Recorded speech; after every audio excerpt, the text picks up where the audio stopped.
This is Glendon with the Hustler's Mindset, the 90% rule.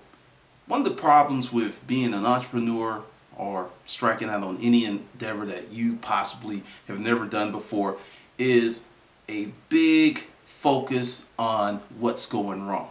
Now, I'm not saying you shouldn't do that because that's how you improve, but sometimes the focus is detrimental to your success. Because, give you an example. This morning, if you're watching this video, you woke up. This morning, if you're watching this video, you had something to eat, depending on your dietary habits, or you will have something to eat. You got in your car, it started, you went to work, or wherever you were going to go, school, whatnot.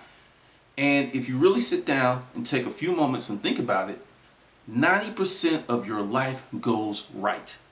Whether it's just living, having fun, enjoying friends and families. And with your business, that's a whole new thing. 9% of that's going right. You started it, you show up every day. You may not be yielding the results because you may be in the wrong business. You may have not planned properly. There seems to be a tendency to focus so much on what's not going right that you completely ignore the things that are going right. If you will enhance and really look at the things that you're doing right and amp those up, that's going to mitigate and help you get past those sticking points, those blind spots, those deficiencies with the things that are going wrong.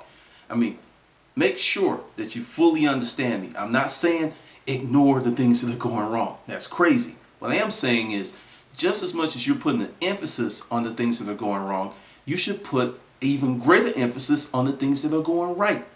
Track, monitor, get feedback, and really take it apart and apply that same kind of expertise or talents to the things that are going wrong. Because when you put so much emphasis on things that are not happening in the manner that you want or really going downhill, it will suck the life out of you, your business, and your relationship.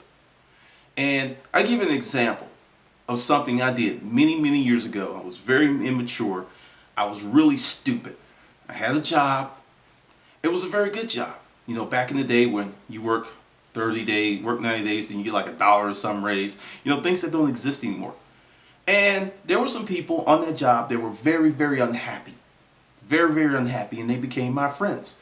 And slowly but surely, their unhappiness became my unhappiness. And there was like a militant revolt. I don't like the way that they're treating us. And I was like, yeah, you're right. They're not doing right by us. And for some reason, I don't know what was wrong with me, but I quit that job that was paying me better than most jobs, great work environment, because I allowed the misery of other people to contaminate me. And that's what you do when you have things that are going wrong. You allow that to contaminate your joy. It happens all the time.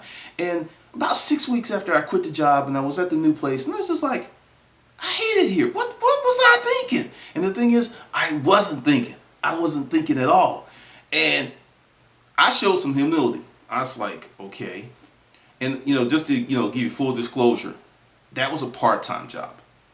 And I picked up another part-time job. So I just kind of rearranged my schedule.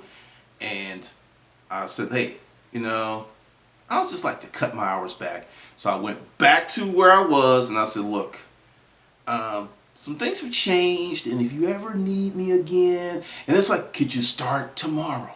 So I got my job back. Many of those yardbirds, I would say purveyors of doom and gloom, were gone. And I just went in there with a better attitude, worked really hard, and it was a great place to work.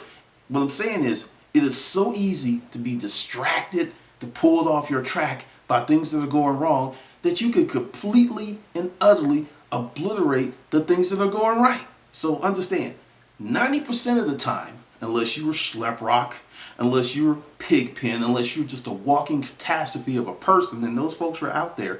But if you're like me, or most of your friends and your neighbors, 90% of the time, things go right. So you need to focus on that to give you a buffer to handle those things when they don't go right. Because it's kind of like putting fuel in your tank.